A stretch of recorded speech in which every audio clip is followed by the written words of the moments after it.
What is up, YouTube? Justimon here, and I am back with a brand new YouTube video. Today we are going to be showcasing you guys my Justimon deck for EX7. Once we get the goodness gracious, the LM set. There's a lot of decks that I have planned for you guys coming down the pipeline. I'm just waiting for the future support to come out. In case you guys are wondering, why do I only record on DCGO and things of that nature? It's just easier, right? It just makes my life a lot more easier for me to be able to record the matches, because I don't have to communicate with my opponent, right? Everything is automated. And then two, I can just go off of what we currently have in the TCG, right? So it does make things a little harder sometimes, because I do want to showcase some of those later deck ideas that I want to showcase to you guys, but obviously I can only show you what we have available in TCG, and currently right now this is what we have. The pre-release time frame for BT 1819 is still in effect. So we gotta wait a little while, like mid-November, before I can start showcasing 18 and 19 decks. So in the meantime, I'm gonna make do with what I have available to me and give you guys new content every single day. So you can always expect a new Digimon or YouTube video from me every single day. But enough with the preamble. Let's go ahead and get into the video. Starting off our deck profile, we have 4 of the Doraemons. Doraemon in this deck is absolutely insane because of Sheepmon. Sheepmon has quite a bit of a loaded effect. It's a really powerful common card. First and foremost, it has Collision, which, if you don't know, gives your opponent Digimon blocker and forces them to have to block you. So that'll trigger your Doraemon, right? On top of that, if your opponent's attack target or your attack target is switch, you can use Sheepmon effect to end the attack. So a lot of times you'll see, especially in matches with this, I will just straight up just end an attack by switching the attack target either to the Sheepmon or to the Digimon EX token. But we'll get to that when we get there. Just know that Doraemon has a lot of synergy with both the Digimon EX Antibody and the Sheepmon EX Antibody, which is why you run the card. It helps give you more memory, and then when you jogress later, you can re-trigger the effect again if you deal with a blocker. So Doraemon is absolutely insane in this deck. I probably wouldn't touch it until we get the new support that's coming out soon, but for right now, the Doraemons are probably the best eggs you can run in this deck. Next, we're running 4 copies of EX1 Haguri. It has the effect: on play, trash 1 Digimon with machine or cyborg trait in your hand to draw 2 cards. Really simple, just draw power. You can, in terms of discard potential, you don't have a lot of targets, unfortunately. You have Hagurimon himself, his X Antibody form, the other Hagurimon from the structure deck, and then your Justimons, so Justimon Excel Arm and Justimon Blitz Arm. Those are your only targets. So you're not going to try to use this too much, but if you need to dig, you can dig, essentially. Next, we are running 4 copies of the BT16 Hagurimon EX Antibody. It has a lot of an effect as well. First, when digivolving, you get to create a Hagurimon token. That token has blocker and decoy, and your inheritable is you give yourself blocker. So if you digivolve this Hagurimon into Sheepmon, your Sheepmon is now a blocker. So if they try to attack, you can first have it target the token by blocking with the token, and because the attack target was switch, if they were trying to hit your security, you can end the attack and protect your token. And there's a reason why you might want to protect that token, and I'll go over that in just a bit, but just know the token does play a lot of different factors in this deck. It could potentially be one memory during your opponent's turn to steal their turn, because your Durimon's effect is all turns. So it's not just your turn, it's all turns. If a blocker dies, gain one memory. So if they're exactly at 0, they swing and they kill your token, you gain one memory because that is a blocker. And then you could trigger your Izzy and Joe to draw one card. So you can get one memory and draw a card, and probably potentially end their turn and steal a turn from your opponent. So a lot of synergy going on in this deck. Next, we're running 4 copies of the structure deck Hagurimon. It has the effect of, oh sorry, not structure deck, BT15 Hagurimon.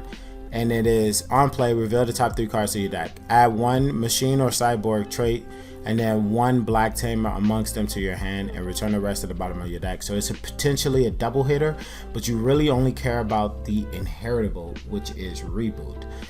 This plus your Hagurimon EX will give you blocker and reboot, and that's a lot already right there. But it does, that's just really good, those two together. Next, the Sheepmon, I kind of went over this already. Yeah, it's really good. It costs 3 to Digivolve though, so it's pretty expensive, but it is a really good card.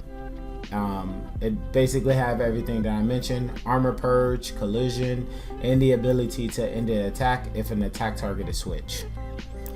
Next, we are running Garymon from BT15. This is a weird tech, right? And most of you might be wondering, why the fuck are we running this, right? So the big reason why you run the Garymons is that it's a level 4. That's number 1. And then number 2 is that it's black and yellow, and it only costs 3 to hard play. So and also that it costs 2 to Digivolve into. So essentially what you could do, if you have the setup, you can trash one of your defense trainings, Digivolve into Garymon, play the other Garymon, and then Jogress into Shakomon. Shakomon will then put something to the bottom of your opponent's security.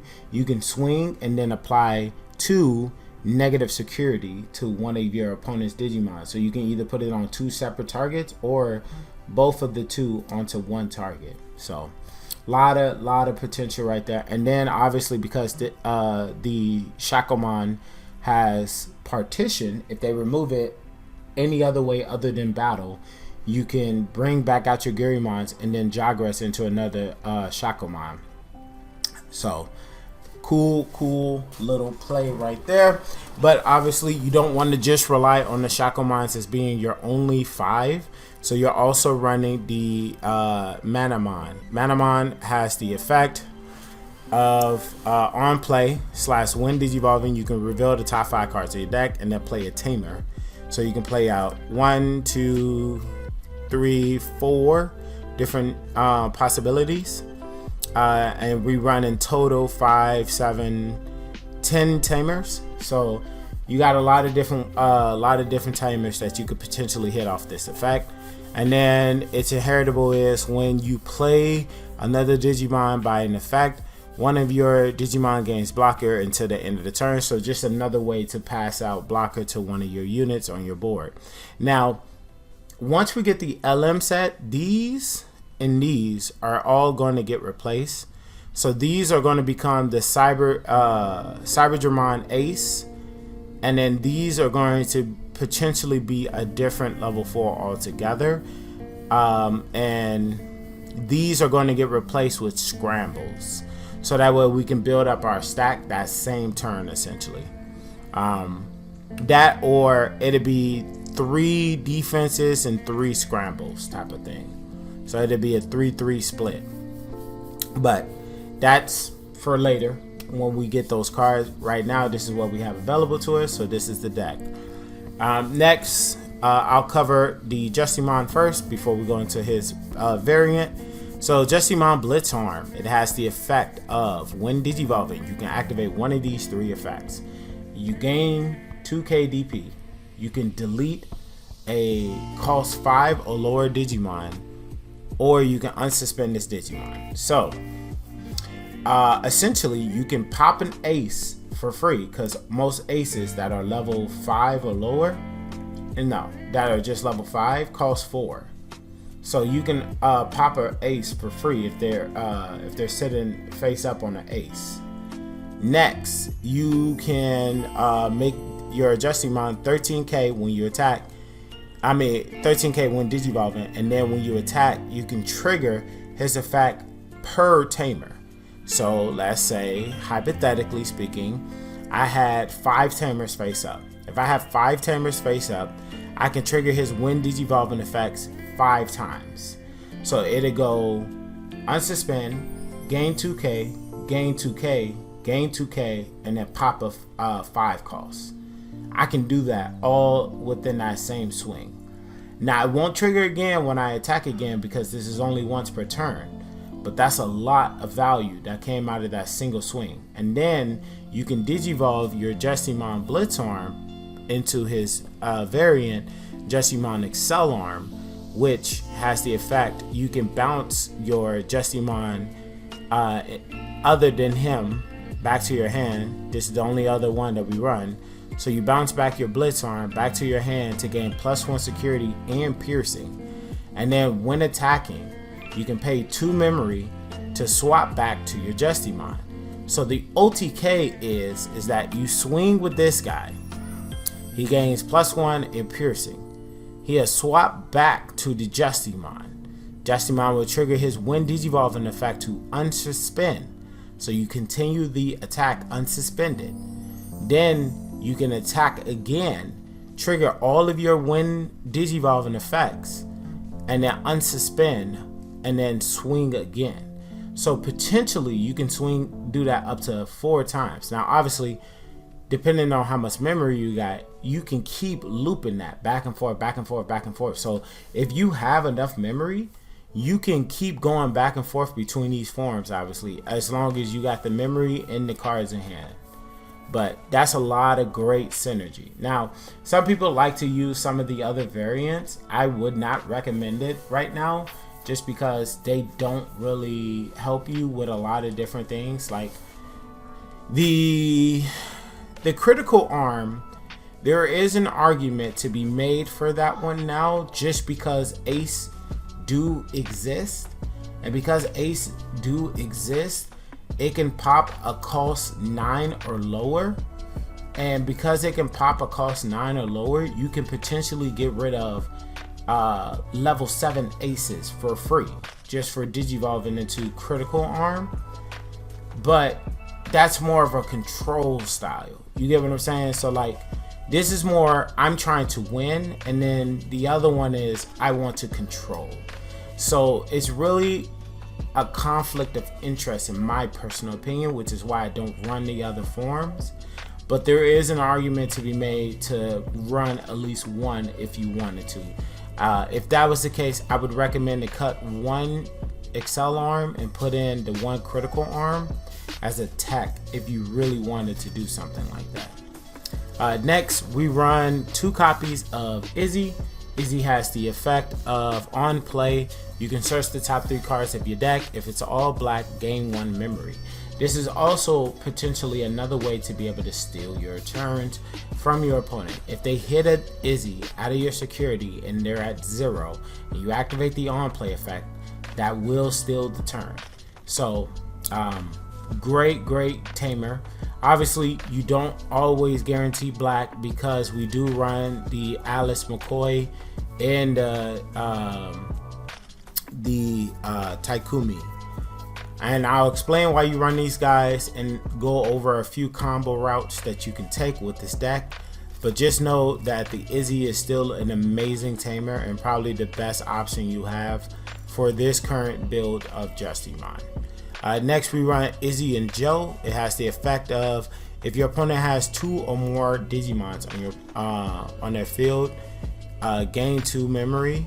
And then when a black Digimon is deleted during your opponent's turn, draw 1 card. So that is a great way to be able to make sure that you draw cards. And if you have to sack any of your blockers, you can gain something back for them dying. So just nice effects to have, to be honest. Next, we are running 2 copies of the Alice McCoy. These might end up becoming the... Not might. They're definitely probably going to become the new Rio Tamers, or just some other options that we could potentially... Like, there's a lot... The reason why this deck is what it is because you really want to utilize what's available to us right now. So what Alice McCoy does for the deck is, let's say I promote my Hagurimon, this Hagurimon, I X Digivolve into Hagurimon X. I have 2 Taikumis, 1 Alice, and 1 Izzy, right? So I'm exactly at 3. I X Digivolve into Hagurimon. I tap the 2 Taikumis. I draw 2 cards. Then once I draw the 2 cards, I can then trash the defense training, go into a level 4, and then hard play the other level 4, Jogress into the Shakomon, and then Digivolve into Justimon, all in that same turn. Now you may be wondering, now how would you do that? You already put yourself to 0. There's no way for you to gain back any memory. So you gain back the memory because what Alice McCoy effect is that you can reduce the Digivolution cost of a level 6 Digimon by deleting one of your Digimons. So then you delete the Hagurimon token that you generated and gain 1 memory back from the Doraemon. So you can get to the Justimon that same turn, swing with it, unsuspend, trigger all of the effects, then go into your Excel arm for that same one that you just gained back, swing with it, and then go into the Justimon. Now, that's assuming that they didn't have an ace. If they had an ace, you can pop that ace. And the best part is, the Shakomon makes sure that you're unaffected by Digimon's effects until the end of your opponent's turn. So if they try to ace you during their turn, it does not bother you because you're unaffected by Digimon's effects until the end of their turn. So a lot of synergy with this guy, because giving that Justimon that little bit of protection goes a very long way. So that's why you kind of really still want to run this and run the engine like how we got it right now, because you still get a lot of value out of it. But yeah, that's why you run the Alice McCoy. But obviously once we get access to the new cards, a lot of this stuff will change. The deck will not look exactly how it is right now. But yeah, the next guy is Taikumi Aiba. It has the effect when your opponent, when one of your Digimons Digivolve, you may suspend this tamer to draw 1 card. And then all Digimons gain this effect. All level 3 Digimon gain the effect of when attacking, lose 1 memory. So not just your opponent's Digimon, yours as well. So if you try to swing with a level 3, you will pass turns sometimes depending on the situation, but that may also help you, because there may be times where you don't have anything good to pass turn on, and you don't want to give your opponent too much memory. You can swing with a rookie and pass them with 1. It sometimes will kill that rookie because all your rookies are pretty weak, like 2k and then 1k and then 2k. So if they die and they don't have anything to interact with on your side of the board, you can potentially really hurt your opponent by not allowing them to interact with your board at all. As you know, some decks do really need to interact with your opponent's side of the board, and if there's nothing to interact with, like no tamers to pop or no Digimons to interact with, sometimes players will postpone their plays just because there's nothing for them to do. Or sometimes they just say fuck it and they gun hold that play and don't gain anything from it, but would rather do that than just sit there and not push their game advantage. So it just depends on the type of player that you're playing against, and this guy makes it very punishing for anybody who's trying to get that early damage in, because the more of these you get in, the more this effect stacks, obviously, right? So if you get 3 Taikumis face up, that's -3 memory for a single rookie swing. That hurts a lot. So it's a really good tamer in the sense that it can slow down that rookie aggro that you might be facing early on, but also a great way to cycle through your deck and draw more pieces, because there's no searching in this deck besides this one Haguri, and you probably gonna always want to put this in the back with the Hagurimon EX antibody ready to go. So a typical play for you in this deck would be hatch egg, play Haguri, then play a defense training or play a Taikumi Aiba. Following turn, promote your Haguri, X Digivolve Haguri into Hagurimon X, trigger his effect, tap to draw 2, get out the token, and then either go into Sheepmon, because Sheepmon has a lot of protection with the fact that it can end the attack. It has collision, and it's also a blocker thanks to the inheritable it got from the Haguri, and it'll be able to unsuspend during the following turn if you have this Haguri as the source. So it gain blocker and reboot, so it'll be able to collide into one of your opponent's rookies that they pass the turn with, gain a memory off the Doraemon. Then the following turn you have a blocker ready to go on their turn that could potentially end the attack if you don't want your Sheepmon to die, which chances are you don't want it to die, because you want these 2 on the board to go into your Shakomon, and then you can go into your Justimon play like I explained before. So a lot of synergy with all of these things, like I mentioned. Next we have the 2 black memory boosts. At some point you can change these into whatever you want, but right now I feel like these are kind of necessary. Like I mentioned, there's no search power in this deck, so this just kind of helps you dig a little bit better. And then defense training, again, more search power, and this also allows you to be able to help with climbing your levels. So if you got 4 of these down, obviously there's nothing that will be able to stop you from being able to digivolve into whatever you want and get all the way to a 6 in a single turn. But yeah, guys, that is the whole list. Hopefully I explained everything to you. You have a better understanding of the deck, how to go about trying to achieve your OTKs, and so on and so forth. But this has been Zuki1, and I hope you guys have a great morning, great evening, great afternoon, and great night. But I will catch you guys in the next video. Peace.